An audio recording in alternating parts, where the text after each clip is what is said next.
हरीश दास जी को सत साहेब, यश दास जी को सत साहेब, सविता टोंक जी को सत साहेब, सुदर्शन भगत जी को सत साहेब, जयबंदी छोड़ की। आप सभी अपने अपने ग्रुपों में इसको शेयर कर देंगे। और हम लोग आज चर्चा करने के पूर्व अपने मंगलाचरण को करके परमात्मा का जो वाणी है और मंगलाचरण के रूप में करके आगे को हम लोग प्रोसीड करेंगे। और जो भी भगतगण जुड़े हुए हैं इस लाइव से, उनसे मेरी प्रार्थना है कि वो अपने अपने ग्रुपों में, अपने दोस्त हित मित्रों में इसको शेयर कर दें। और राम राम जी को सत साहेब, आप सभी को सत साहेब, जयबंदी छोड़ की। आज मेरा टॉपिक है कि गुरु जी का जो देशद्रोह वाला केस में जमानत 25/9/2025 को खारिज हुआ था, उस खारिज आदेश के विरुद्ध में जमानत के लिए चंडीगढ़ हाई कोर्ट में दायर की गई है या नहीं, इसी संबंध में मतलब आप लोगों को ये कहना है। और दूसरा टॉपिक है कि 1/11/2025 को तिथि लगी हुई थी, यानी कल तिथि थी, उस तिथि पर क्या हुआ क्या नहीं हुआ, ये सब बातें मैं आप लोगों के समक्ष रखूँगा। इसको लेकर के मैं आया हूँ। आप सभी अपने अपने ग्रुपों में अपने अपने हित मित्र दोस्तों को ये वीडियो शेयर कर दें ताकि सभी लोगों तक ये बातें पहुँचे। और बड़े ही खुशी का बात है, तो वो आपको मतलब इस टॉपिक के बहाने मतलब मैं बताऊंगा। तब तक के लिए मतलब जब उस समय जुड़ भी जाएंगे तब तक के लिए हम लोग मंगलाचरण कर लेते हैं। सतगुरुदेव की जय हो। बंदी छोड़ सतगुरु श्री रामपाल जी महाराज की जय हो। ग्रीम नमो नमो सतपुरुष को नमस्कार गुरु की नहीं, सुर नर मुनि जन साधवा संतो सर्वस दीनहि। सतगुरु साहेब संत सब दंडोतम प्रणाम, आगे पीछे मध्य तीन को जा कुर्बान, नराकार निर्विषम काल जाल भय भंजनम, निर्लेपम निज निर्गुणम अकल अनुबे सुंधुनम, सोहम सुरति समाप्तम सकल समाना नीरतलय उजलैरंबर हरदम, बेपरवाह था है बार पार नहीं मदयंतम, ग्रीव जो सिमरत सिधोई, गणनायक गलता न करो अनुग्रह सोई, पारस पद परवाना आदि गणेश मनाऊं, गणनायक देवन देवा चरण कमल लाऊं, आदि अंत करूं सेवा परम शक्ति संगीतम, रिद्धि सिद्धि दाता सोई, अभिगत गुण अतीतम, सत्य पुरुष निर्मोही, जगदम्बा जगदीशा, मंगल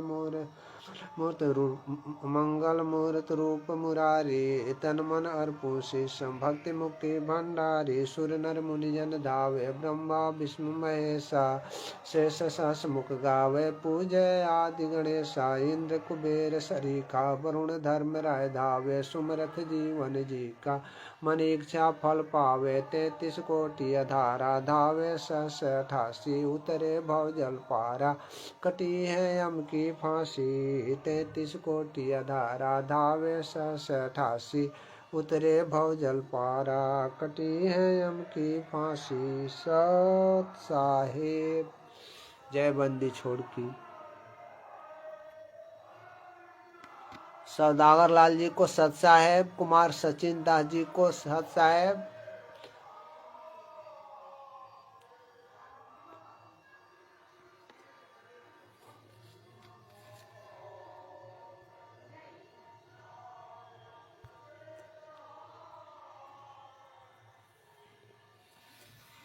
सचिन दास जी को सत साहेब। आप सभी पुण्यात्माओं को मेरा सत साहेब, जयबंदी छोड़ की।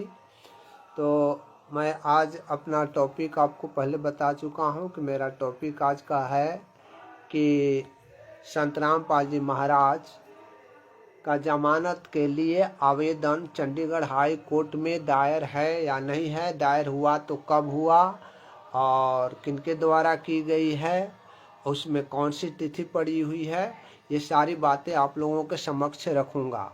और मुझे तो बड़ी खुशी की बात है कि जैसा स्थिति देखा जा रहा है, न्यायालय का रुख जो देखा जा रहा है या जो इस समय की परिस्थिति देखी जा रही है, उस परिस्थितियों को देख करके मुझे विश्वास हो रहा है कि गुरु जी बहुत जल्द ही जेल से बाहर आने की दया करेंगे। ये मैं अपने हृदय में जो आभास हो रहा है, इस बात को मैं आप लोगों के समक्ष रख रहा हूँ। लेकिन इसके साथ साथ में न्यायालय की प्रक्रिया और रुख तथा जो आज ये हो रहे हैं उसके संबंध में मैं सुनिश्चित हूँ कि गुरु जी बहुत जल्द ही न्यायालय से बाहर आने वाले हैं।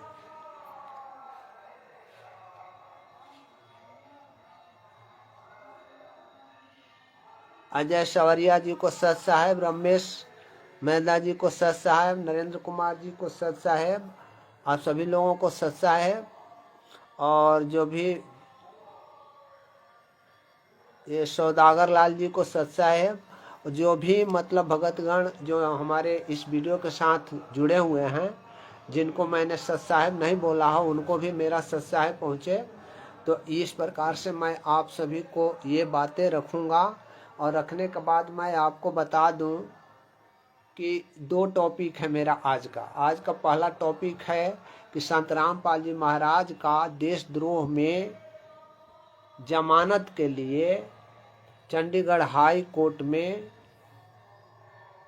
जमानत आवेदन दाखिल की गई है या नहीं, अगर की गई है तो किस रोज की गई, किनके द्वारा की गई और क्या तिथि उसमें निर्धारित है आगे के प्रक्रियाओं के लिए।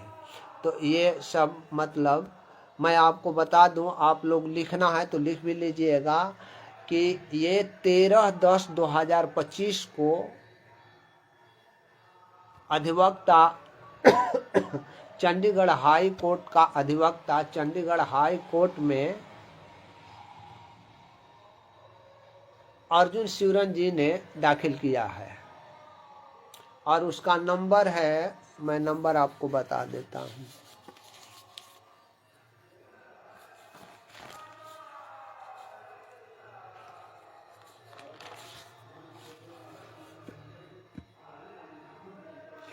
हाँ, और उसका नंबर है 13/10/2025 को ये मतलब दाखिल हुआ है, जिसका डायरी नंबर वगैरह पड़ा हुआ है 10578553 सन 2025। ये मतलब डायरी नंबर है इस आवेदन का, यानी कि जमानत आवेदन दाखिल करने का ये नंबर जो है वो डायरी नंबर पहले पड़ता है, उसके बाद में मतलब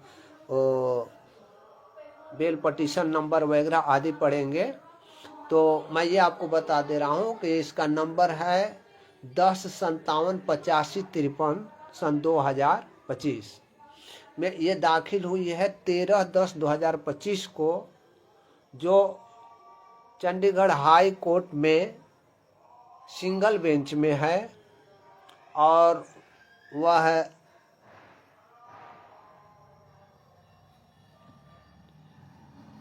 वह जो है अर्जुन शिवरन जी ने दाखिल किया है। अभी मतलब वो किस कोर्ट में पेंडिंग है थोड़ी याद नहीं पड़ रही है, देखने पड़ेंगे। तो उस कोर्ट में मतलब ये दाखिल है और उसमें आपको लिस्टिंग के लिए 6/11/2025 को तिथि निर्धारित है लिस्टिंग के लिए। मतलब ये केस जो फाइल हुआ है गुरु जी का जमानत के लिए आवेदन, वह आवेदन तो फाइल हुआ 13/10/2025 को। 13/10/2025 के बाद में वो लिस्टिंग के लिए हाई कोर्ट का ये नियम है को लिस्टिंग के लिए आता है। तो लिस्टिंग के लिए 6/11/2025 को पड़ा हुआ है। और 6/11/2025 को जो लिस्टिंग है उसका लिस्टिंग टाइप जो है, लिस्टिंग टाइप उसका मतलब लिस्टिंग का आकार क्या है, लिस्टिंग का मतलब टाइप मतलब ये टाइप नहीं, लिस्टिंग टाइप का मतलब कि उसका आकार प्रकार क्या है, किस तरीका का है। तो वो लिस्टिंग जो है वो ऑर्डिनरी है। ऑर्डिनरी मतलब साधारण रूप से वो 6/11/2025 को पकड़ा भी सकता है, नहीं भी पकड़ा सकता है। तो ऑर्डिनरी में ये अर्जेंट मैटर होता तो पकड़ा जाता, लेकिन अर्जेंट मतलब वो लिस्टिंग अर्जेंट नहीं है, ऑर्डिनरी है। तो ये ऑर्डिनरी मतलब अभी दाखिल की गई है, इसलिए ये नहीं कहा जा सकता है कि 6/11/2025 को लिस्ट पर आ ही जाएगा और बहस ही हो जाएगी, ऐसा नहीं कहा जा सकता है। लेकिन ऑर्डिनरी है, चूंकि ऑर्डिनरी लिस्टिंग ऑर्डिनरी है, इसके कारण मतलब मैं कह रहा हूँ। यदि अर्जेंट मैटर के रूप में अगर दाखिल किया गया रहता और लिस्टिंग अर्जेंट के रूप में मांगी गई होती तो उसकी अलग बात थी कि वो तुरंत बहस वगैरह सुन करके और सरकार से जो भी मतलब जवाब मांगना होता है या जो भी जैसा करना होता है, कानूनी प्रक्रिया जो है वो पूरा फिलअप करता वे। तो ये मतलब कि आपको 6/11/2025 को ये सुनिश्चित करना मुश्किल है कि मतलब लिस्टिंग पर पकड़ाएगा या नहीं पकड़ाएगा। हो भी सकता है, परमात्मा की दया हुई तो पकड़ा भी सकता है, तो नहीं भी पकड़ा सकता है। जब पकड़ाएगा तो उस रोज प्रथम बहस होगा, और प्रथम बहस होने के बाद न्यायालय सरकार से उसका जवाब मांगेगा या किसी भी प्रकार का रिपोर्ट भी मांग सकता है, जेल से भी रिपोर्ट मांग सकता है, अन्य जगह से भी। वो तो कोर्ट की बातें हैं, क्या मांगेगा वो तो 11 के बाद में ही पता चलेगा आपको। लेकिन वो प्रक्रिया जो है, मैंने प्रक्रिया आपके समक्ष रख दिया। तो इस प्रकार से आप थोड़ी सी पीछे का मैं आपको बात बता दे रहा हूँ। पीछे का बात बताने का मतलब कि ये किस केस में जमानत आवेदन दाखिल की गई है, और इस केस में अगर जमानत स्वीकृत कर ली जाती है हाई कोर्ट के द्वारा, तो क्या संत रामपाल जी महाराज जेल से बाहर आ जाएंगे। तो इस संबंध में आपको पीछे थोड़ी सी जाना पड़ेगा। पीछे में ये जाना पड़ेगा कि एक अवमानना का केस था, वो भी समाप्त हो चुका है। और दूसरा जो 429 और 430 में गुरु जी को मरते दम तक का आजीवन कारावास की सजा सुनाई गई थी, जिसमें गुरु जी का ये सजा जो है कुछ समय के लिए, यानी कुछ समय का मतलब कि इस 429 और 430 में अंतिम सुनवाई होने तक उनका सजा जो है स्थगित कर दी गई है। तो उसमें जमानत मिल चुकी है, उसमें दोनों केस में, यानी 429 और 430 दोनों केस में जमानत मिल चुकी है। और तीसरा एक केस 428 था, 428 में जमानत ग्रांट नहीं हुआ था। इन लोगों ने जमानत आवेदन चंडीगढ़ हाई कोर्ट में 22/9/2025 को दाखिल किया था, जो सुनवाई 25/9/2025 को हुई, जिसमें सुनवाई करने के बाद में न्यायालय ने, जो हिसार कोर्ट न्यायालय था, ये मतलब ये चंडीगढ़ में अभी दाखिल है, लेकिन वो बातें मैं हिसार कोर्ट का कह रहा हूँ जो विशेष अदालत में चलती है। हिसार विशेष अदालत का गठन जेल नंबर 1 में है, आप लोग याद रखिएगा। और गुरुजी जेल नंबर 2 में है, जो वीडियो कॉन्फ्रेंसिंग के माध्यम से अपनी पेशी दर्ज जेल नंबर 1 में विशेष कोर्ट के समक्ष करते हैं। जनरल कोर्ट जो होता है हिसार में, जो जनरल कोर्ट है, वहाँ पर मतलब ये गुरुजी का केस नहीं चलता है, बल्कि चूंकि इसमें यूएपीए एक्ट लागू है, तो यूपीए एक्ट जो जब लागू हो जाती है किसी पर, तो वो एक विशेष न्यायालय का गठन की जाती है सरकार के द्वारा। ये नियम ही है, कानून ही है। ये ऐसा नहीं है कि मतलब गुरु जी को पहले ये क्या चिल्ला रहे थे लोग कि गुरु जी ने ऐसा किया कि अपना केस अपने ही मतलब जेल में मतलब बुला लिया, जेल में कोर्ट बैठा दिया। तो ये हम लोगों को और आप लोगों को या भोली जनता को ये लोग मूर्ख बनाए हुए थे। मूर्ख इस मामले में बनाए हुए थे कि अरे भाई, गुरु जी तो जेल नंबर 2 में हैं और विशेष न्यायालय का गठन जेल नंबर 1 में हुआ है, तो फिर गुरु जी की बातें क्यों दे करके लोगों को भरमा रहे थे? आप लोग जरा सोचिएगा इसमें भी। जब गुरु जी जेल नंबर 2 में थे और 1 में इस विशेष अदालत का गठन हुआ था, तो इसमें मतलब हमारे और आपके विवेक का थोड़ा सा यूज करना चाहिए कि ये लोग जो थे वे हम लोगों को गुमराह कर रहे थे। ऐसी कोई बात नहीं थी कि गुरुजी ने उन लोगों को ऐसा मजबूर किया है, बल्कि ये नियम कानून है कि जब यूपीए एक्ट लागू हो जाती है तो यूपीए एक्ट के तहत एक विशेष अदालत की गठन करना ही पड़ता है सरकार को। तो इस तरीका से ये गठन हुई और गठन होने के बाद में वहाँ पर देख रेख न्यायालय द्वारा इस केस के संबंध में की जाती है। तो इस केस में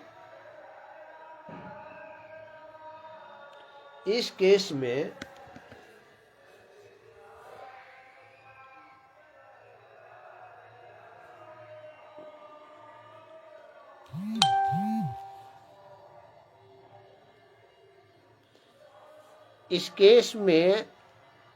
22/9/2025 को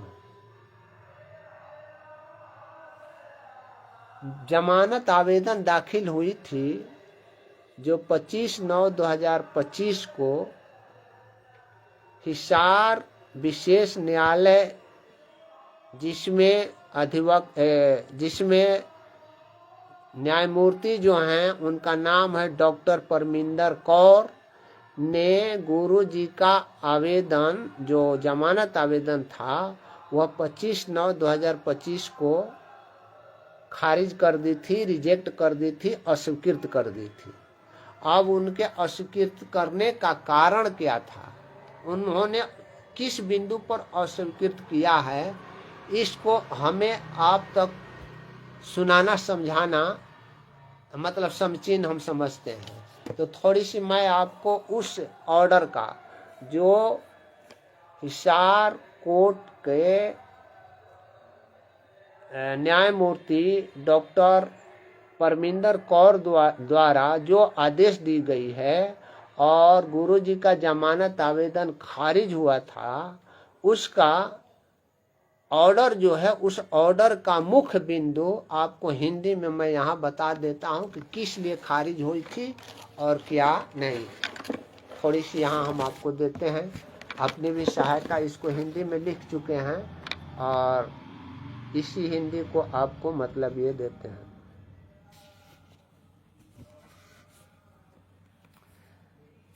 तो ये आपको है कि उक्त जमानत आवेदन देशद्रोह वाले केस में हिसार कोर्ट में 19/9/2025 को दाखिल की गई थी। फिर उसमें तिथि 22/9/2025 को पड़ी सरकार का जवाब देने के लिए। सरकार ने जवाब दिया।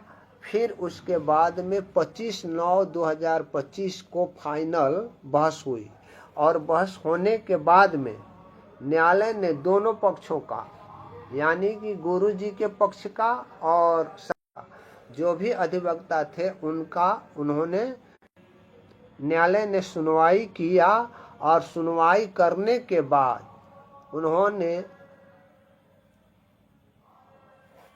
कुमार बबलू जी को साहब आप अनिल कुमार वकील साहब को नमस्कार।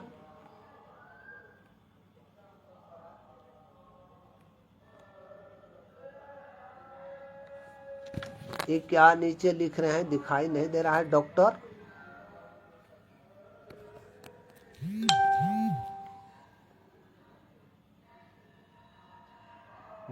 डी.के. थानागजी राज जी को मेरा सत साहेब, आप सभी गौरव पाटिल जी को सत साहेब, हरिनारायण खटीक जी को नमस्कार सत साहेब, और आप सभी को सत साहेब।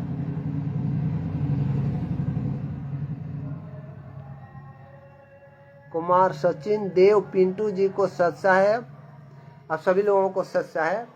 तो मैं ये बता दे रहा हूँ कि ये 19/9/2025 को हिसार कोर्ट में ये जमानत आवेदन दाखिल की गई थी, जो 22/9/2025 को तिथि निर्धारित हुई, जिस पर सरकार के वकील द्वारा उसका जवाब दी गई। जवाब देने के बाद में फाइनल बहस 25/9/2025 को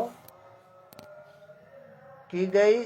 सुनवाई मतलब करने के बाद में, बहस सुनने के बाद में न्यायालय ने 25/9/2025 को सुन करके अपना मत धारित किया है। उस बिंदु को मैं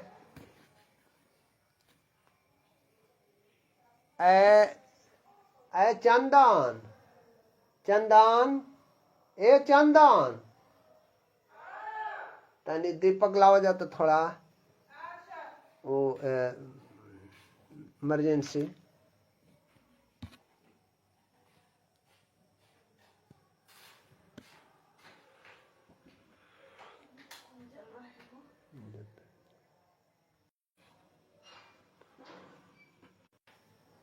और बिजली गुल हो जाने के कारण थोड़ी सी प्रॉब्लम हो। ये है क्या आदेश दिया, कुंभ जी को सत साहेब, आप सब लोगों को सत साहेब। क्या दिया वे मैं आपको थोड़ी सी यहाँ पढ़ करके सुना देता हूँ।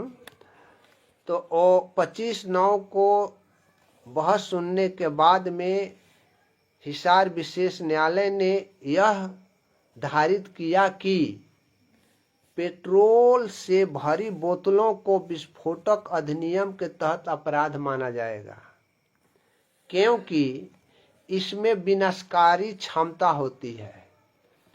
न्यायालय ने यह भी पाया कि कानून को विफल करने के लिए सतलोक आश्रम को एक वास्तविक किले में तब्दील कर दिया गया था।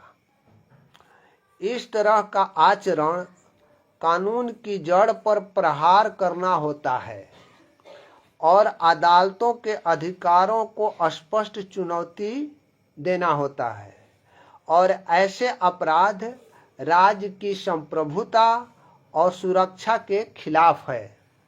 यदि रामपाल जी को जमानत पर छोड़ी जाती है तो सार्वजनिक व्यवस्था को गंभीर रूप से प्रभावित करेगी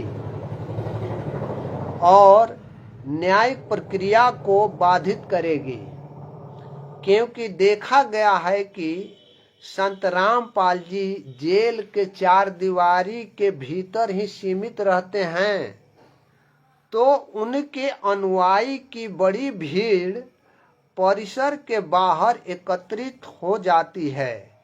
यदि उन्हें जमानत पर छोड़ा जाता है तो भीड़ की संख्या और कई गुना बढ़ जाएगी और न्यायालय की प्रक्रिया का संचालन तथा जेल प्रशासन का संचालन, नागरिक प्रशासन तथा क्षेत्रीय बोझ एवं सार्वजनिक व्यवस्था काफी बिगड़ जाएगी, जिसे संभालना मुश्किल हो जाएगा। ये न्यायालय ने बहस के बाद गुरु जी के विरुद्ध में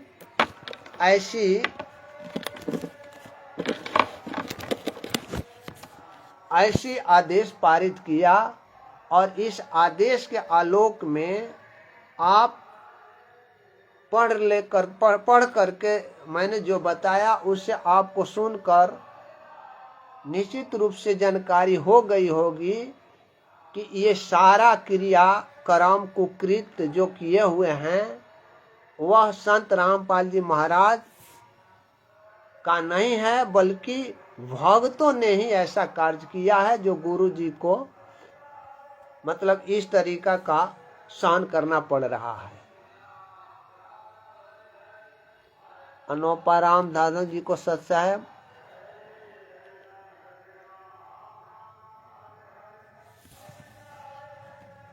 ये डीके थाना जी को सत साहेब। तो ये इस प्रकार से मतलब वो हिसार कोर्ट जो आवेदन गुरु जी के तरफ से दाखिल की गई थी, उस जमानत आवेदन का नंबर है 2764 सन 2025। इस आदेश को, इसके आदेश को जो 25/9/2025 को खारिज हुआ है हिसार कोर्ट से, तो आप लोग देख सकते हैं। मैं उस आदेश को जो कोई भी व्यक्ति को, जो कोई भी भगत आत्मा को, जो कोई भी पुण्यात्मा को देखने की जरूरत है, तो वो मतलब मैं पीडीएफ उनको भेज दूंगा। वो अपना व्हाट्सएप के माध्यम से हमें इंगित करा देंगे कि भगत जी आप इस नंबर पर हमें वो चीज़ जो है वो भेज दीजिए, मैं भेज दूंगा। यही उसमें धारित किया गया है। और धारित करने के बाद में न्यायालय ने 25/9/2025 को ये केस खारिज कर दिया था। अब आपको यहाँ ये तो बता दिए। और इस खारिज आदेश को किस तारीख को हुआ था? 25/9/2025 को। इस आदेश के खिलाफ में चंडीगढ़ हाई कोर्ट में जमानत के लिए अपील दायर की गई है, जिसका नंबर आपको हमने पूर्व में बता दिया कि ये नंबर था 1057 कितना था?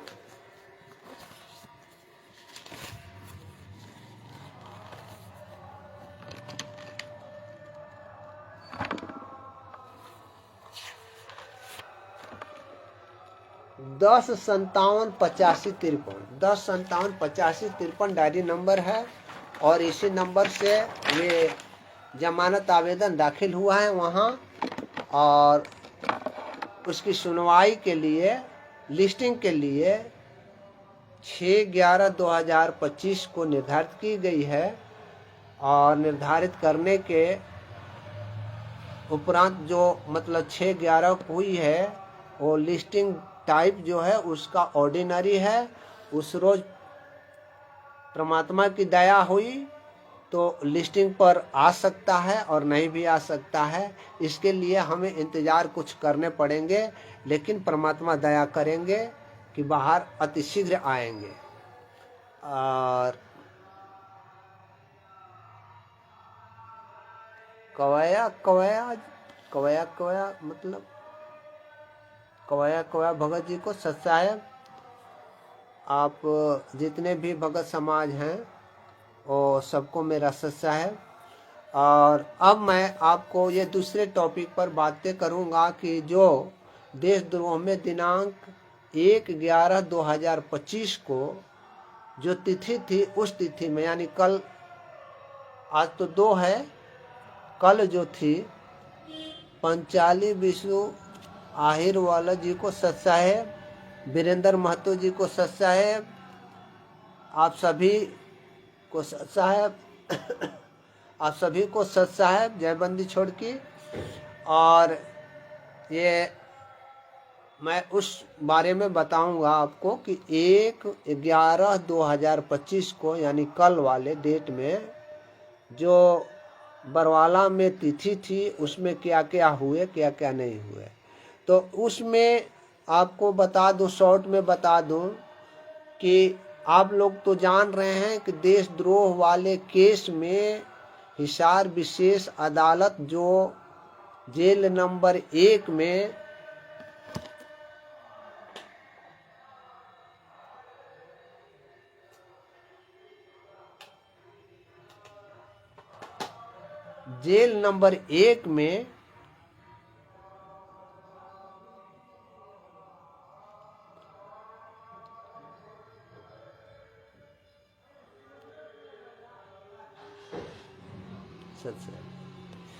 तो इसमें मतलब जो 11/1 को था, तो आपको तो जानकारी है, या पूर्व में मैंने अपने YouTube पर भी डाला हुआ है पूर्व की कहानी, मतलब कैसे कैसे हुई। तो इस केस में यानी देशद्रोह वाले केस में 2 पार्ट में मतलब वो दिखाई विचारण हो रहा है। इस केस का यानी देशद्रोह वाले केस का 2 पार्ट में विचारण हो रहा है, पार्ट ए और पार्ट बी में। तो पार्ट ए में कुल 142 अभियुक्तों का विचारण हो रहा है और पार्ट बी में शेष सभी लोगों का, और 142 को छोड़ करके बाकी जितने भी 803 या 4 हैं वो सब का विचारण जो है वो पार्ट बी में हो रहा है। तो पार्ट बी में जितने भी हैं वो ए और बी इसलिए किया गया है कि पार्ट ए में हीनियस क्राइम है, जैसे देशद्रोह का और असंवैधानिक गतिविधि में संलिप्तता का तथा सार्वजनिक संपत्ति क्षति निवारण अधिनियम का एवं विस्फोटक पदार्थ रखने वाले एक्ट के तहत जो होते हैं वे विस्फोटक पदार्थ, हथियार वगैरह इसका, तथा आपका ये सार्वजनिक संपत्ति को क्षतिपूर्ति के लिए जो ये होता है वे, ये सभी जो है वह गंभीर प्रकृति का अपराध है। इसलिए इसको 142 लोगों पर ये गंभीर प्रकृति का अपराध का चार्ज गठित हुआ है, जिसकी सुनवाई पार्ट ए में होती है, और पार्ट बी जो है उसमें केवल इतना ही चार्ज है, यानी साधारण प्रकृति का केस है कि आप लोगों ने सरकारी कार्यों में बाधा पहुंचाया और वहां पर 144 धारा लागू था, उस 144 धारा को आप लोगों ने उल्लंघन किया है। इतना ही मतलब साधारण प्रवृत्ति का केस है, वह 804 लोगों पर है और शेष 142 लोगों पर गंभीर प्रकृति का केस है। तो ये मतलब आप लोगों को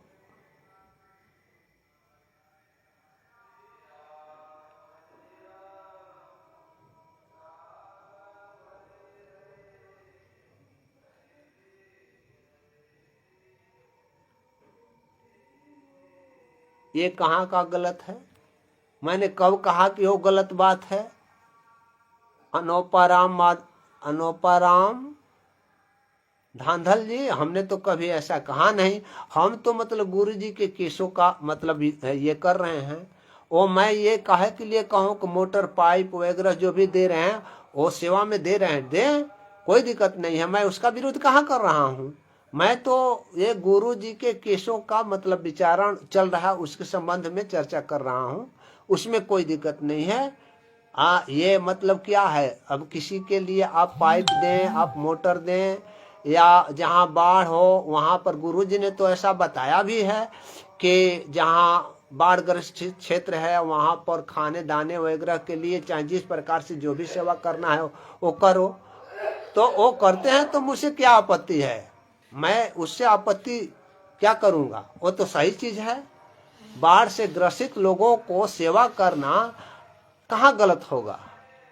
इसलिए अनोपाराम धांधल जी, मैं उसका विरोध नहीं करूँगा, ना करूँगा, ना करता हूँ, करता भी नहीं हूँ और करूँगा भी नहीं, क्योंकि वो तो आप मानव के मतलब मानव धर्म के अनुसार आपने कार्य किया तो करते रहें, इसमें मुझे कोई आपत्ति नहीं, और आप लोग आगे करते रहें, इसके लिए मैं कोई माना नहीं करूँगा, इसके लिए मैं कोई विरोध नहीं करूँगा। ये कोई गलत बात नहीं है। गुरु जी का तो ये वचन है कि जहाँ अप्राकृतिक आपदाओं से मतलब जो त्रस्त लोग हैं उन लोगों का सेवा करो, चाहे जैसे भी सेवा हो। हैं, अगर हमारे पास पैसा भी नहीं है तो शरीर से सेवा करेंगे, अगर जिनके पास पैसा है तो पैसे से अपना भोजन वगैरह दे करके सेवा करते हैं। हैं, जिनके पास मतलब मान लीजिए कि पानी से भरा पड़ा हुआ है, सारे फसल बर्बाद हो रहे हैं, मोटर से पानी निकल जाए तो उससे और अच्छा क्या चीज़ है। इसका विरोध कोई नहीं करना चाहिए, किसी को भी नहीं करना चाहिए, क्योंकि ये सामाजिक रूप में जो मानव का मतलब वो क्षति पहुंच रहा उसकी सेवा करना है ये।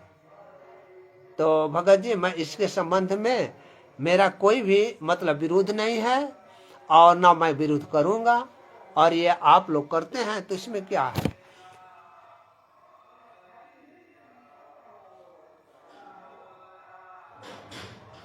ये अनोपा राम धांधल जी, इसके लिए आपको मतलब बहुत बहुत धन्यवाद कि मतलब आप ऐसा कार्य करने के पक्ष में हैं। कार्य किया जाना चाहिए।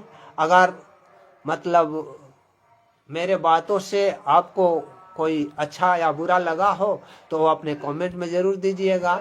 हम ये ऐसा नहीं चाहेंगे कि आप मानव का रक्षा नहीं करें।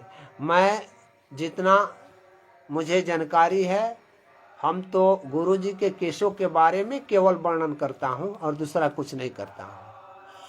तो ये मतलब इस तरीका से एक मतलब वो भगत जी थे अनोपा लाल जी।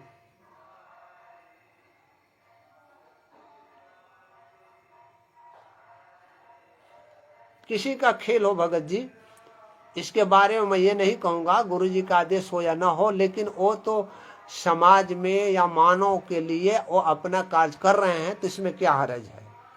अनोपा राम धांधल जी, इसमें क्या हर्ज है। मैं इसका विरोध नहीं करूँगा। वो अपना कार्य कर रहे हैं, उनके पास है, वो कार्य कर रहे हैं तो कर रहे हैं। लेकिन वो कार्य कर रहे हैं तो इसमें तो कोई गलती नहीं है।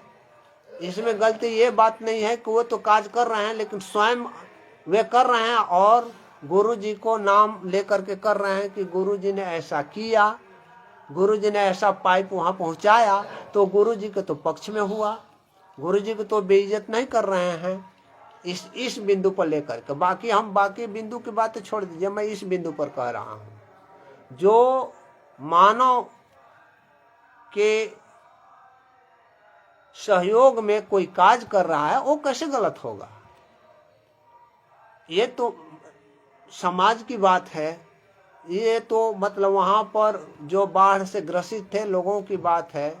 तो उसमें मैं क्या कहूँ, गुरु जी आदेश दें या न दें तो मतलब कि वे लोग तो गुरु जी के नाम पर कर रहे हैं तो कर रहे हैं। यही इसमें हमें कोई भी आपत्ति नहीं है और न किसी भी प्रकार का हम मतलब इसमें आपत्ति जताएंगे, क्योंकि ये मानव के लिए कार्य हो रहा है तो मतलब होते रहे। लेकिन अब इसमें विपरीत कार्य गुरु जी को बदनाम करने के लिए करते, चाहे कुछ भी करते, तो उसमें कोई बात होती। लेकिन गुरु जी तो इसमें बदनामी हो नहीं रही है। गुरु जी का तो बदनामी हो नहीं रही है, और गुरु जी का हम आप बदनाम करने लग जाए तो वो तो अलग बात है। और जैसे में मतलब कि गुरु जी का बदनामी कुछ बन रहे हैं, जैसे अभी जो लखनऊ में केस फौजदारी वगैरह हुआ है, तो ये बदनामी का कारण ये रहे, आप लोगों ने सुना होगा एक ऐसी गाली सुना होगा आप लोगों ने पूरे भक्तों को। इससे मुझे कोई एतराज नहीं है, लेकिन चर्चा जब चल गई तब मतलब मैं ये कह रहा हूँ, ये भक्तों को इस प्रकार से सोशल मीडिया पर इतना गाली देना, चाहे कुछ भी देना, ये हमारे गुरु जी को बेइज्जत कर रहा होता है। ये मतलब शब्द ये गुरु जी ने ऐसा कभी भी नहीं बताया है कि किसी के प्रति अगर वो नहीं करता है तो वो उसका काम जाने, वो जानते रहे। हाँ, उसका काल ब्रह्म क्या करेगा क्या नहीं करेगा, लेकिन हम अपने कर्म को क्यों खराब करें। गुरु जी ने तो ऐसा ज्ञान ही नहीं दिया है कि हम दूसरे को गाली दें, वो भी सोशल मीडिया पर आकर के ऐसे गाली सुनाना, ऐसे ये करना, मतलब यह है। तो ये हमारे गुरु जी की बदनामी हो रही है कि गुरु देखो ये अपने शिष्य को रामपाल जी महाराज क्या सिखाते हैं। ये मतलब हम थोड़े चंद भगतगण हैं जो मतलब कि बदनामी का बोझा ढुलवा रहे हैं अपने गुरु जी पर। लेकिन ये काम तो मुझे गलत नहीं लग रहा है कि वो समाज के लिए कार्य कर रहे हैं, जो हो, चाहे मैनेजमेंट वाले हो या ना हो या कोई दूसरा भी हो, लेकिन वे अपने मानव समाज के लिए, मानव कल्याण के लिए कार्य कर रहे हैं तो करेंगे ही करेंगे। और उसके संबंध में अगर खुद करते हैं और संत रामपाल जी महाराज का नाम लेते हैं तो संत रामपाल जी महाराज की वहाँ पर बड़ाई हो रही है। ये मेरा सोचना है, मेरा सोचना यही है। और मेरे सोच जो है ना वो गलत भी हो सकते हैं, सही भी हो सकते हैं।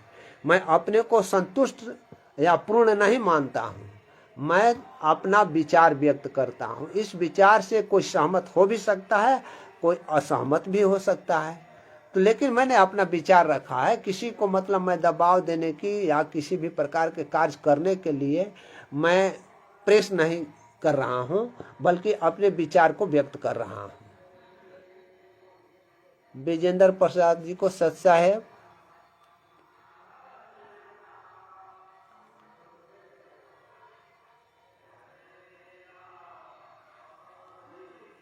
हाँ गणेश भगत जी, मैं उसी पर आ रहा हूँ।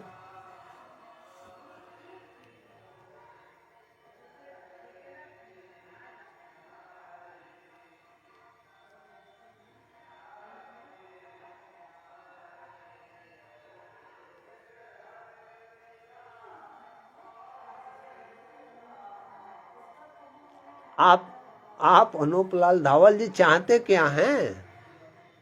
आप जो चाहते हैं वो आप उठाइए ना, दूसरे से अपेक्षा नहीं कीजिए, अपने से अपेक्षा कीजिए। खैर उन बातों को मैं छोड़ रहा हूँ और अपनी बातों पर आता हूँ।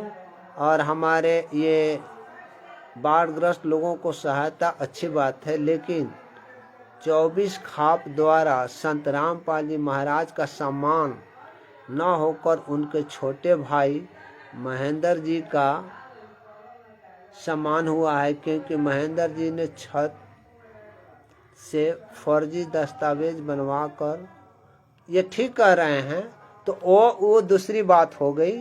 वो जो मतलब अपना खाप में 24 खाप में अपना जो वे मानव रक्षक सम्मान प्राप्त करवाने के रूप में खुद उनके गुरु भाई मतलब जो हैं उनके भाई महेंद्र जी हैं वो किए, उससे हमें कोई लेना देना नहीं है भगत जी, उससे हमें कोई लेना देना नहीं है, क्योंकि ये लोग कार्य जगत वाला ही कर रहे हैं। तो हमें उस जगत वाला से बातचीत नहीं करना है। अब हमें करना है कि संत रामपाल जी महाराज ने जो वाणी में कहा है और लिखित में भी कहा है और कबीर सागर का सरलार्थ में भी कहा है तथा यथार्थ भक्ति बोध में भी कहा है कि सीधी दिव्य दी से नाम दीक्षा दी जाएगी, किंतु ये दास ही जब तक इस पृथ्वी पर रहेगा वो नाम दीक्षा देने का अधिकारी रहेगा, और दास जब सतलोक चला जाएगा तब सीधी से नाम दीक्षा दी जाएगी।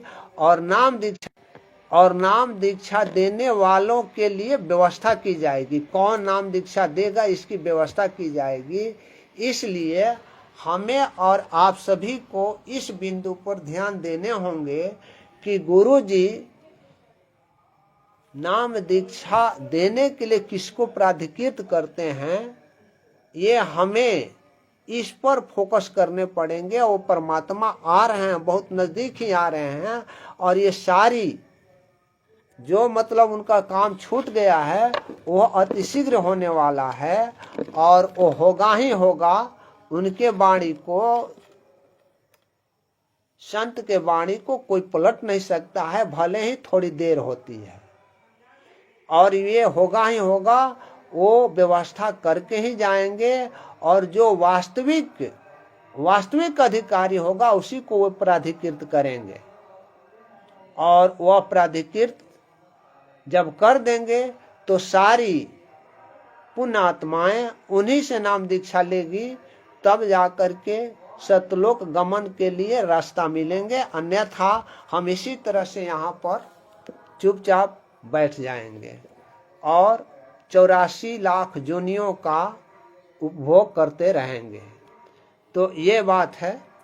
फिर भी मतलब जो भी है, हमें उस रूप में चलना चाहिए कि आखिर गुरु जी ने जो ये शब्द कहा है कि किसी को व्यवस्था की जाएगी, प्राधिकृत की जाएगी, तो वह प्राधिकृत व्यक्ति कौन है, कौन होगा, किसको प्राधिकृत करेंगे, इस पर हम लोगों को ज्यादा ध्यान देनी चाहिए। और अंधे गधे की तरफ पटरी पर नहीं बैठने चाहिए। अंधे गधे की तरफ अगर हम पटरी पर, रेल पटरी पर खड़े रहेंगे तो हमारा ही नाश होगा, उस ट्रेन का कुछ नाश नहीं होगा। इसलिए हमें उस पर ध्यान देना है, फोकस उन पर करना है कि आखिर वो कौन पुण्यात्मा है जो गुरु जी जिसको प्राधिकृत नाम दीक्षा देने का करेंगे, और वो प्राधिकृत व्यक्ति जो होगा उसी से नाम दीक्षा ली जाएगी। ऐसा गुरु जी किसको करेंगे, इस पर ध्यान देना अति आवश्यक है, क्योंकि ये वाणी है और ये वाणी जो है कभी भी गलत नहीं होगा। भले ही देर हो रहा है, भले ही मतलब हमारे और आप में जो ये है मानसिकता जो है वो घट रही है, किंतु वो वाणी कभी पलट नहीं सकता है। वाणी वास्तव में सत्य होती है और कभी मिटता नहीं है। तो हमें उसकी खोज करनी चाहिए कि वह गुरु, वह संत, वह परमात्मा आखिर किसको प्राधिकृत करेगा और वह कौन पुण्यात्माएं हैं जो गुरु जी का प्राधिकार पत्र प्राप्त करने वाले हैं।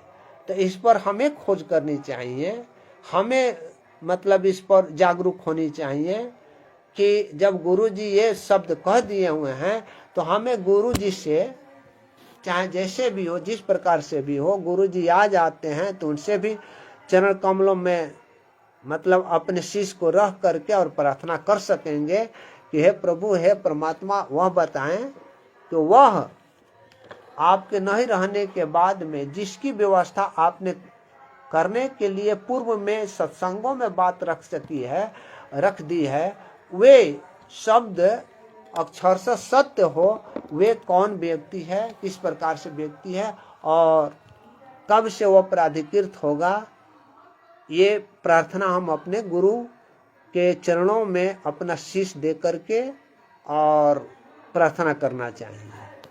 तो यह है, खैर उन बातों को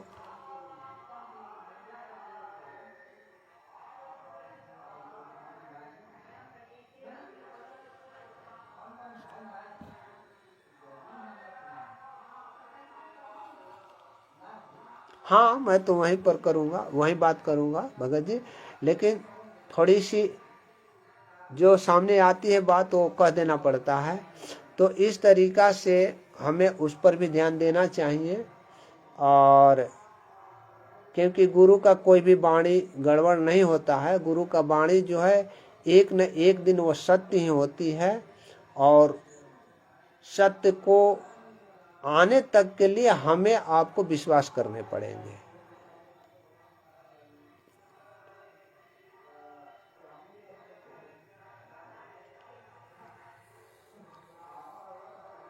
हाँ, ये बात सही है कि गुरु जी ने कहा है, यानी कि अपने स्टेटमेंट में कहा है कि जब तक आश्रम का कंट्रोल गुरु जी के हाथ में था तब तक कोई भी किसी भी प्रकार का गलत कार्य नहीं होते थे, किंतु जब वे आश्रम का कंट्रोल गुरु जी के हाथों से निकल गया तो बहुत से गलत कार्य हुए हैं। ये गुरु जी का स्टेटमेंट है। आपने सही कहा भगत जी, आप सही कह रहे हैं।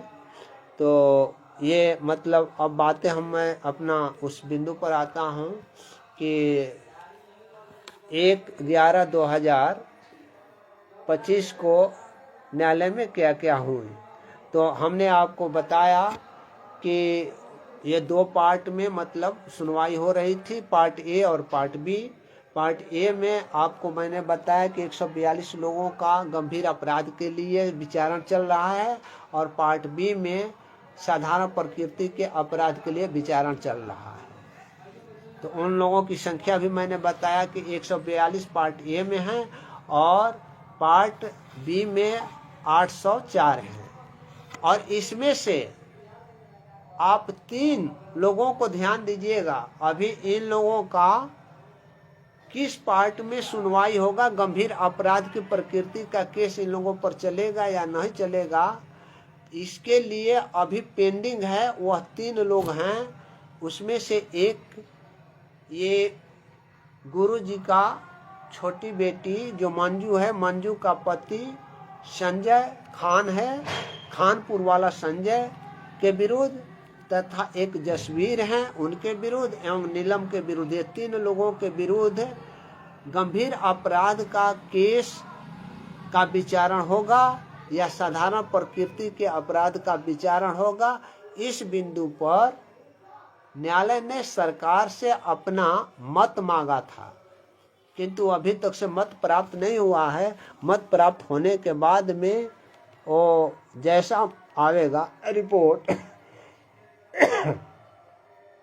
जैसा रिपोर्ट आवेगा उस रिपोर्ट के अनुसार वो 142 में जाएंगे या 804 वाले में जाएंगे। तो ये है। अब वे 1/11/2025 को बहुत से भगतगण नहीं आए हुए थे और बहुत से भगतगण आए हुए थे, किंतु आप लोगों को इसमें भी सोचना है कि टोटल जो केस में हैं वह 142 और 804 कितने हुए? 142 804 का मतलब हुआ 946। 946 में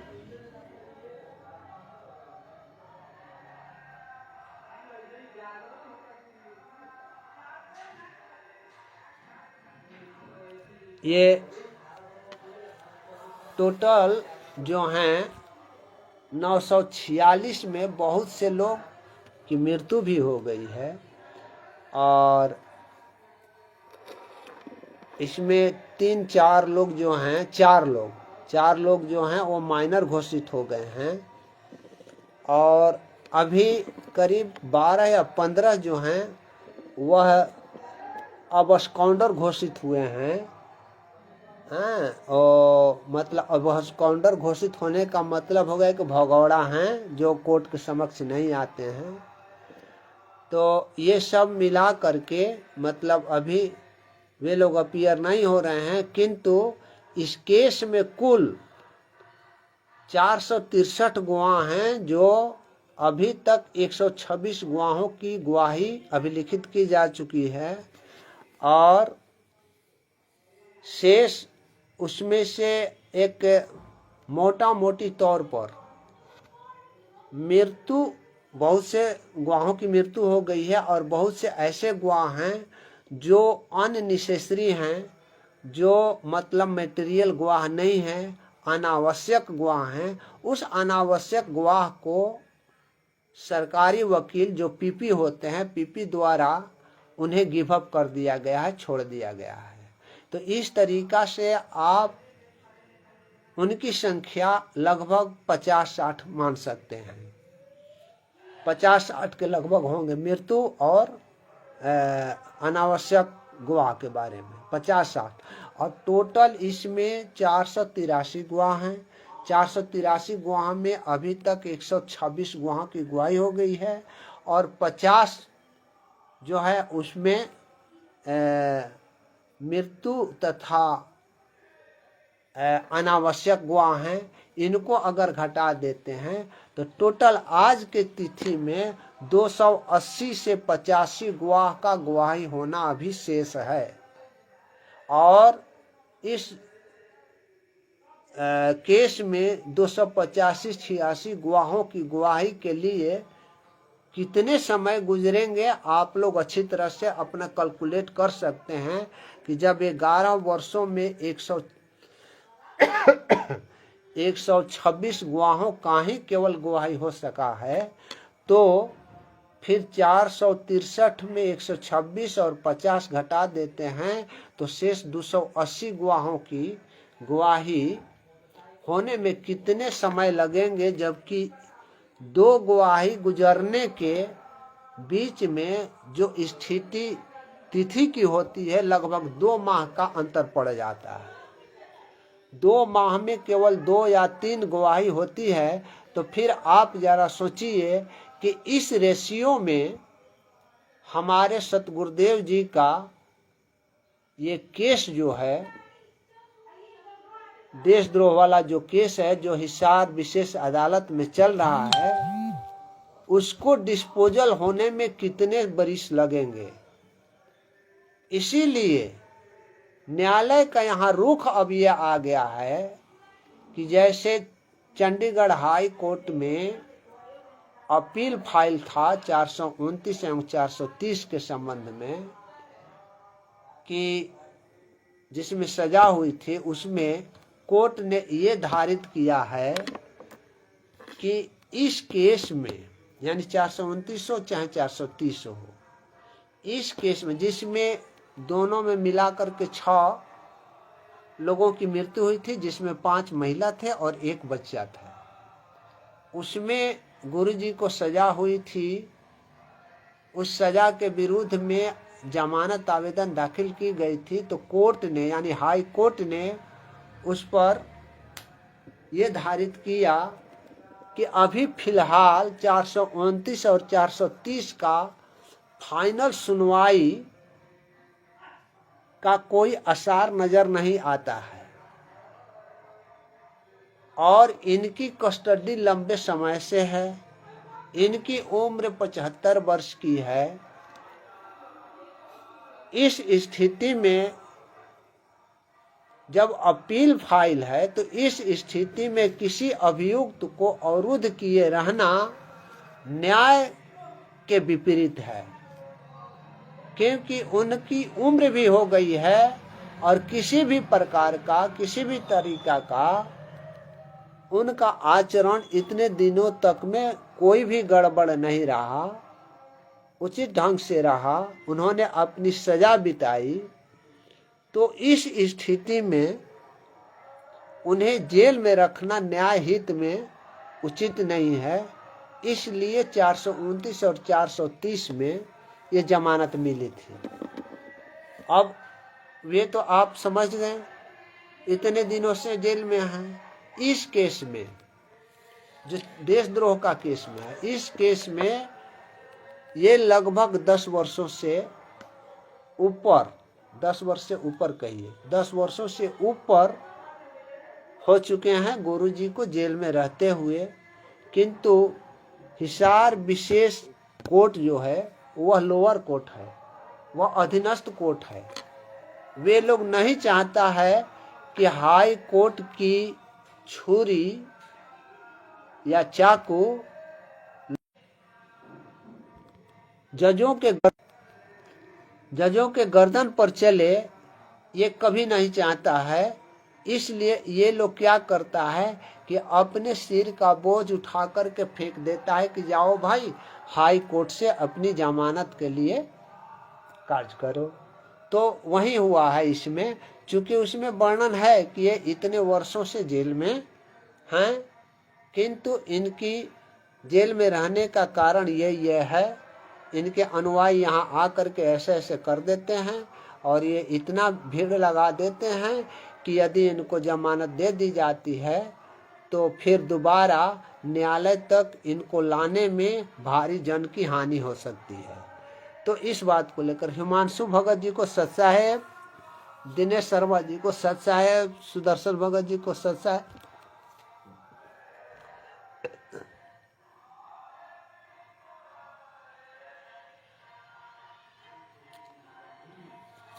सभी को सच है मेरा। तो ये मतलब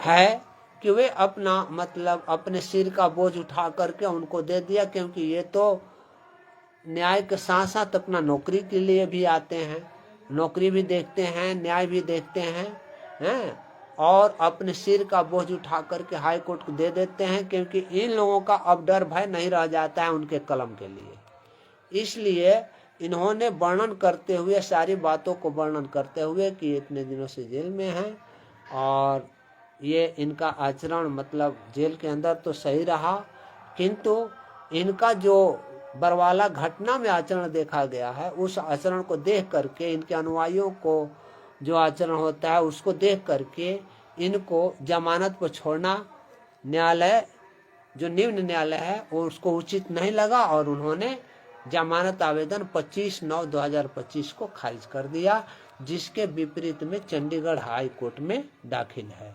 तो वो तो मतलब ये है। लेकिन अब चलिए यहाँ कि अब आपको मैं यहाँ ले चल रहा हूँ कि हिसार विशेष न्यायालय में जो विचारण चल रहा है उसमें अभी तक 126 गवाही गुजरी है। 126 लोगों का ही केवल गवाही जो है वो अभिलिखित की गई है।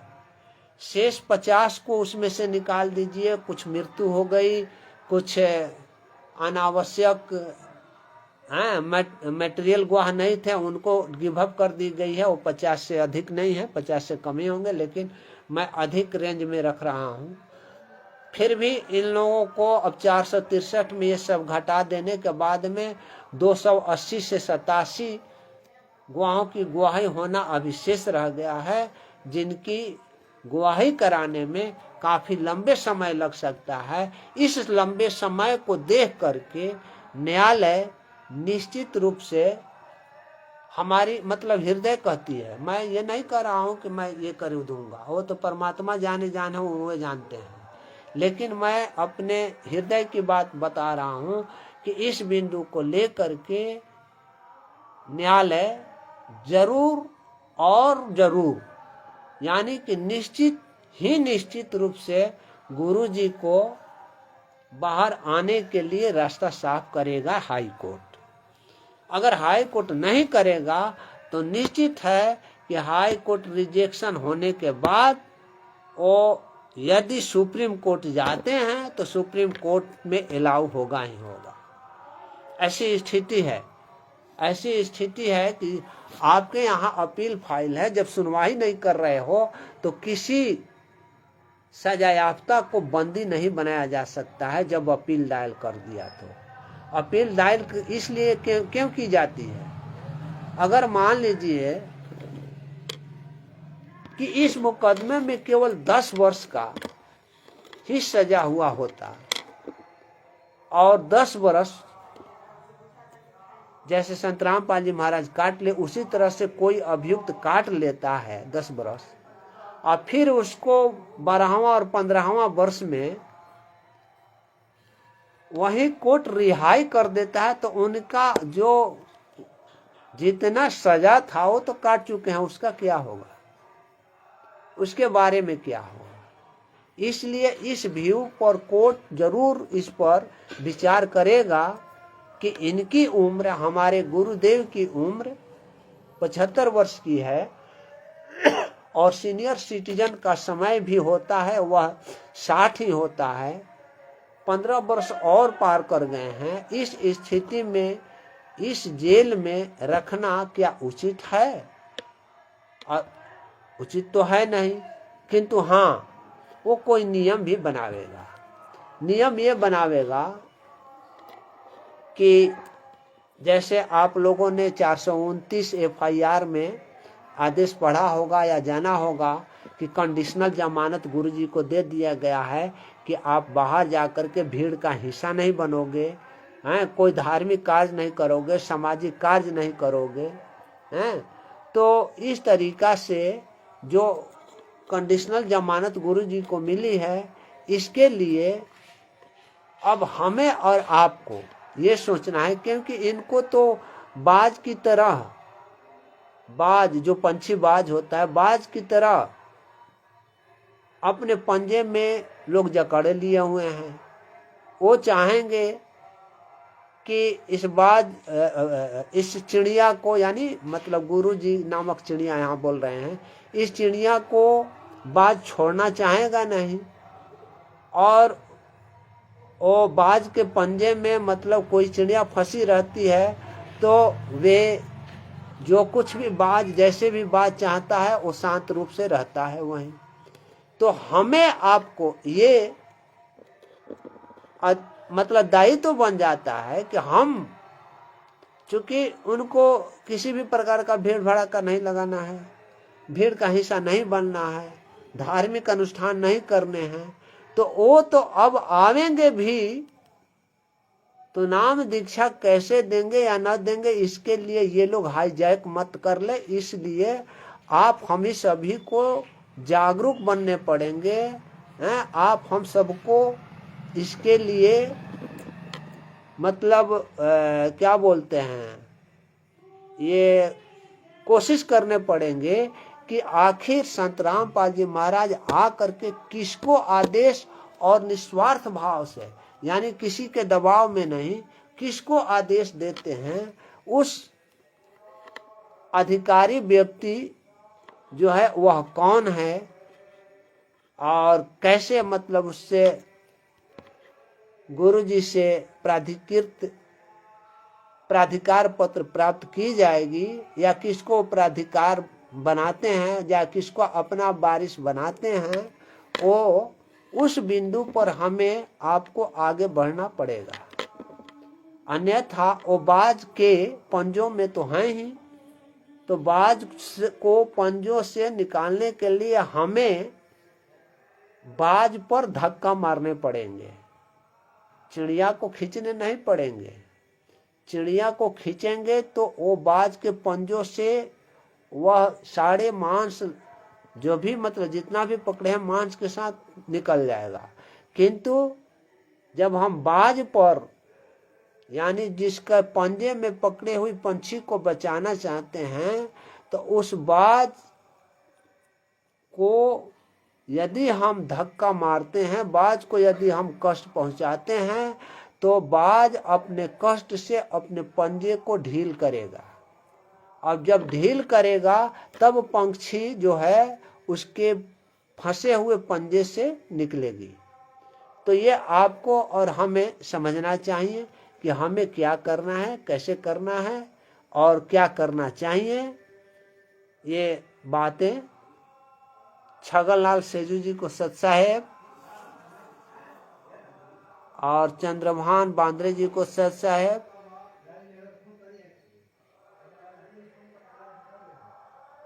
तो इस पर दिनेश नेहरा जी को सत साहेब और सभी लोग को सत साहेब। इस तरीका से अब हम आज आप लोगों के बीच में इसी बात को बताने के लिए आए थे कि गुरु जी का देशद्रोह वाले केस का जो जमानत खारिज हो चुका था, उसके विपरीत में चंडीगढ़ हाई कोर्ट में 13/10/2025 को जमानत आवेदन दाखिल कर दी गई है और उसमें लिस्टिंग के लिए 6/11/2025 को तिथि निर्धारित है। और उस रोज क्या होती है, लिस्टिंग पकड़ाता है या नहीं पकड़ाता है, या मतलब चूंकि वो लिस्टिंग टाइप जो है वो ऑर्डिनरी है, अर्जेंट मैटर नहीं है, और ऑर्डिनरी में समय भी खींच सकता है, और परमात्मा की दया हुई तो वह पकड़ा भी सकता है। और एक और बात आप सभी लोगों को मैं ये बात बता देता हूँ, एक वीडियो बहुत तेज गति से वायरल हो रही है, और वह वीडियो जो है ये वायरल हो रही है कि इस इंडिया में केवल 2 लोगों का मतलब वीडियो आ रहा है कि हिसार ये जेल नंबर 2 में जो लखनऊ खंडपीठ के द्वारा नोटिस भिजवाई गई है, उसको लेकर के अधिवक्ता वहाँ रिसीव कराने के लिए वे गए हुए थे। और इस वीडियो को लेकर के, हालांकि ये वीडियो जो है शिवांश नारायण द्विवेदी ने मतलब वो डाला, दिखाया वगैरह ये किया वो किया, लेकिन इसका कुछ लोग, नाम तो मैं नहीं बता पाऊंगा, नाम तो नहीं लूंगा, लेकिन कुछ लोग इसको बहुत बड़ी क्या कहा जाएगा उसको, बड़ी अपनी शान शौकत दिखाने लग रहे हैं यहाँ कि वे लखनऊ से हिसार की यात्रा कर चुके हैं धर्म और अधर्म के युद्ध में। तो ये धर्म और अधर्म के युद्ध में ये जो चल रहे हैं और वीडियो जो वायरल हो रहा है, उसके संबंध में मेरा अपना मत है किसी पर मैं ये धारित नहीं। ये जो भी कार्य कर रहे हैं, जो भी कार्य कर रहे हैं, वे कार्य की प्रकृति को नहीं समझ पाते हैं और लोगों के बीच में भ्रम अपनी भ्रम फैला, अपने शान शौकत के लिए, अपने मान मर्यादा के लिए, अपने नामी गिरामी के लिए, मतलब सारे कार्य को गलत करने लग जाते हैं। अरे भाई, सोचना चाहिए कि वह वकील जो है किस रूप में गया है, क्यों गया है। अरे भाई, आप ही लोगों ने डाला है, हमने तो डाल निकाल लिया है, हमने भी, लेकिन आप ही लोगों ने हिंदी में डाला है। उस आदेश को वो क्या बोलते हैं, प्रवेश जी ने ही हिंदी रूपांतरण करके उसको डाला है। पढ़ लिया कीजिए, उसमें तो आदेश दिया हुआ है, ये कि जेलर थ्रू, जब जेलर को जब उसमें पार्टी बनाया गया, पार्टी नंबर 13 बनाया गया, 12 तक ही थे, 12 में गुरुजी थे अपने, और 13 बनाया गया जेलर को, तो लखनऊ खंडपीठ जो है वह आदेश दिया था कि इसे 2 दिनों के अंदर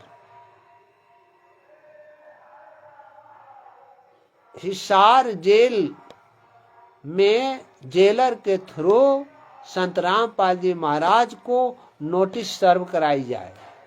और ये नोटिस पढ़ो भाई, आदेश, ये नोटिस जो है वह अपने कार्यालय को, यानी लखनऊ खंडपीठ अपने कार्यालय को कहते हैं और निर्देश देते हैं कि ये नोटिस जो है याचिकाकर्ता में कौन कौन, जो 18 लोग हैं, शिवांशु द्विवेदी, हिमांशु, रामानंदाचार्य, कौन कौन तो शंकराचार्य वगैरह, वकील आदि, विजयम्बा वगैरह सब लोग हैं। ये सभी मिल करके जो 18 हैं, उनके अधिवक्ता इस नोटिस को खुद लेकर के जाएंगे।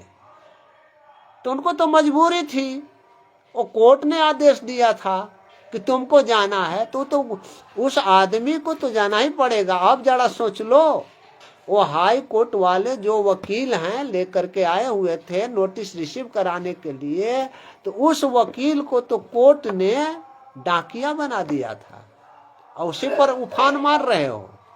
अरे पढ़ो भाई, उस आदेश को पढ़ो जो हिंदी में ये राम प्रवेश जी ने दे दिया है, सब कुछ दे दिया है। उसमें डायरेक्ट लिखा हुआ है किस नोटिस को सर्व कौन कराएगा, तो याचिकाकर्ता के अधिवक्ता। तो उसके याचिकाकर्ता के अधिवक्ता तो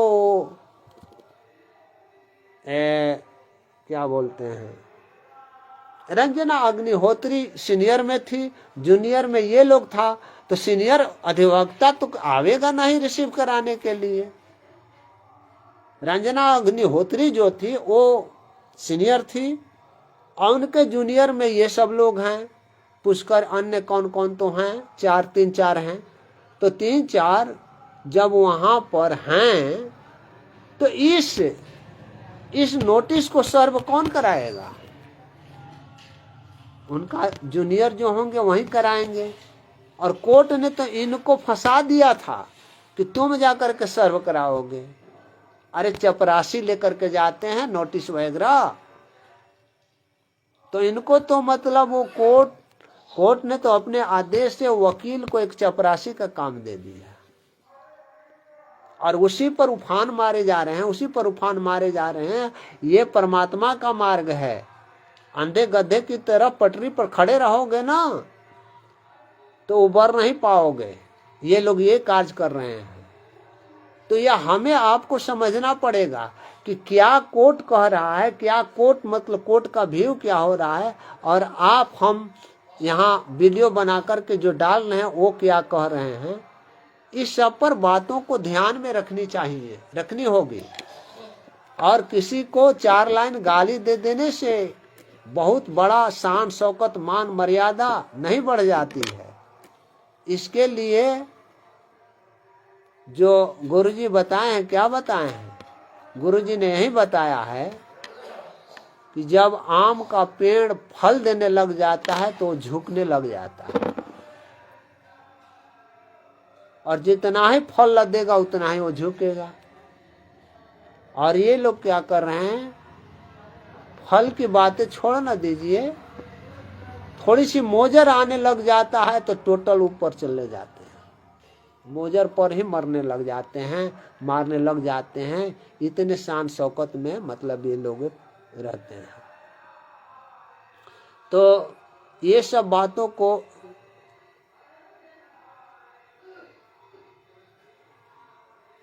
हाँ, भवानी भगत जी को सच्चा है, इसको अपनी उपलब्धि मान रहे हैं, जो कि ये उपलब्धि नहीं है। कोई भी अधिवक्ता वो वीडियो बना करके डाल दे तो क्या डाल दिया, किसी को तो जानकारी भी नहीं है कि वहाँ ये हिसार जेल नंबर 2 में नोटिस के लिए कब जाएंगे कब नहीं जाएंगे किसको जानकारी था। हाँ, उसी को लेकर के किसी को यूट्यूब पर, फेसबुक पर, सोशल मीडिया पर गाली दे रहे हो, कोई भी गाली दे रहे हो, सारे भक्तों को गाली दे रहा है। बताइए, अरे भगत की इसमें क्या है? तुम तो भी भगत हो, तुम भी तो भगत हो हैं? और वे उसी के फिरका में पड़े हुए हो, जो मैंने पिछली बार भी बोला था कि ये लोग कौन हैं। ये लोग वही हैं जो 625-26 वर्ष पूर्व या 28 वर्ष पूर्व जब कबीर दास जी आए थे तो आचार्यों, पंडितों और मुलाओं ने ही सारे खेल को खत्म किए हुए थे। लोगों को ये करके कहे हुए थे कि अरे ये ड्रामाबाज है, अरे ये तो जादूगर है, ये अपने को भगवान कहता है, ये करता है, वैसे करता है, करके सबको गर्त में डाल दिया था। तो ये लोग वही हैं, और ये होना है, ये होना ही है, क्योंकि सारे पंथों को मिला करके एक पंथ बनाना है। तो जब इनकी पंथ खराब होगी, इनके पंथ गायब होंगे, तभी जाकर के एक पंथ मिलेगा। तो ये तो होना ही है। होने के बाद मतलब होने के बाद में और रास्ते मिलते जाएंगे, चलते जाएंगे, यही लोग रास्ते देंगे। हैं, अब वही बताइए, इतनी उपलब्धि जो बताने वाला है, इसको ये समझ में नहीं आता है कि हम लोग चिल्ला रहे होते हैं, जो आंदोलनकारी भाई वहां चिल्ला रहे होते हैं कि संत रामपाल जी महाराज पर ये केस दायर हुआ है, और वो वकील जो नोटिस सर्व कराने के लिए लेकर के गया हुआ है, वो डायरेक्ट बोल रहा है कि जेलर के थ्रू रामपाल को असही मतलब नाम बेअदबी से ये लोग लेता है। उसका चेहरा देख रहे हैं, पान खाते खाते मुंह काला पड़ रहा है, जो बोल रहा है एडवोकेट। तो वे बोल रहा है क्या कि रामपाल को ये मतलब रिसीविंग लेकर के और रिसीव कराने के लिए आए हैं। तो रामपाल जी महाराज को खुदे पार्टी बनाया है, लेकिन जो उन लोगों के पक्ष का ये भगत होकर के इनका ये कहानी आ गई है। ये कहानी नहीं, गुरुजी की वाणी मतलब यहाँ सुनने जोग है कि नार कहावे पीव का और रहे संग सो, जार सदा मन में बसे तो फिर खसम खुशी क्यों हो। यानी कि यहाँ मैं ये समझ रहा हूं कि नाम तो लेता है गुरु जी का, और पति किसको मानता है? पति मानता है 2 लोगों को। पूरे भारत में उसके 2 पति हैं, और वो भी ये पति हैं, लेप लगाने वाले लोग पति हैं। तो ये 2 लोगों को मतलब अपना पति मान रहा है। फिर भाई तुम्हारे ऊपर ये कौन सी कृपा करें, हमारे गुरु जी कौन सी कृपा करें? सारा कुछ जान करके सारा कुछ सुन रहा है, सारा कुछ उनका बेअदबी से नाम ले रहे हैं, वो सुन रहे हो, तो तेरी दशा तो यही होगी जो मतलब हो रही है अभी जो दशा हो रही है, इस तरीका का हमने तो गाली कभी सुना भी नहीं था, जिस तरीका का वो सोशल मीडिया में गाली दे रहा है, जो भी दे रहा है। और ये भी जानते हैं कि कल भी वो मतलब इस वीडियो को देखा सुना या वहां पहुंचेगा तो निश्चित रूप से गाली देगा। दो गाली देने के लिए ही हम लोग करें कि तुम जितना भी गाली दो दे लो। तुम्हारे गाली से देने से बुद्ध जी क्या कहे थे? बुद्ध जी को एक पंडा जो था पूरी तरह से गाली दे रहा था, उसको इतनी गाली दिया कि मत कहिए। और जब वो गाली दिया फिर भी बुद्ध ने कुछ नहीं बोला, चुपचाप अपना रहा, चुपचाप रहा। चुपचाप रहने के बाद में वो गाली देने वाले ने बुद्ध जी से पूछा कि भाई आप को मैं इतना गाली दे रहा हूं, आप न तो उसका कोई भी रिएक्ट करते हैं न कुछ करते हैं, चुपचाप हैं, आखिर क्या कारण है? तो वो बुद्ध जी ने कहा था कि आपने मुझे गाली दिया, आपने मुझे गाली दिया, मैंने आपके गाली को नहीं, एक बात नहीं, ये नहीं कहते, पहले कहते कि अच्छा एक बात बताइए, आपने मुझको गाली दिया, ठीक है, एक बात बताइए, मैं कोई वस्तु आपको दूं और वह वस्तु आप नहीं लें तो वह किसका वस्तु होगा, किसके पास जाएगा? तो जो दिया उसी के पास जाएगा। यानी कि कह रहे हैं कि मान लीजिए कोई ये वस्तु है, इस वस्तु को मैंने आपको दिया और आप इस वस्तु को लेने से मना कर दें, नहीं लें, तो फिर ये वस्तु किसके पास जाएगा? तो जो देने वाला होगा उसी के पास जाएगा। तब बुद्ध जी ने कहा कि मैंने आपका एक भी गाली ग्रहण नहीं किया, तो किसको गया गाली? तो फिर तो गाली उसी को गया जो गाली दिया। भाई जो कोई नहीं लेगा तो फिर कहां से होगा? इसीलिए हमें गाली देनी नहीं है और जो गाली दे रहा है उसको हमको लेनी नहीं है। जब हम लेवे नहीं करेंगे तो हमारे गाली कहां से हमें प्राप्त होगा? आपकी गाली आप ही को प्राप्त होगी। ये गुरु मतलब ये बुद्धदेव का वचन था। उसी बात को लेकर के हमें चलना चाहिए कि ये जब गाली गलौज हो रहा है तो वो जाने, उसका काम जाने, उसका हिसाब किताब वो तो लेने वाला कोई और बैठा हुआ है, हम आप तो कोई है नहीं, हैं? लेकिन फिर भी हमें उससे बच करके चलने पड़ेंगे। उस रास्ते पर जाएंगे और वहां सर वह डसेगा ही डसेगा, थोड़ी सा कभी काल रह करके। और ये जो आपका नेट है ना वो कमजोर हो जा पड़ा है, स्लो चल रहा है, इसीलिए थोड़ी दिक्कत हो रही है। हमारे भवानी भगत जी बोल रहे हैं, भगत जी ये आचार्य शंकराचार्य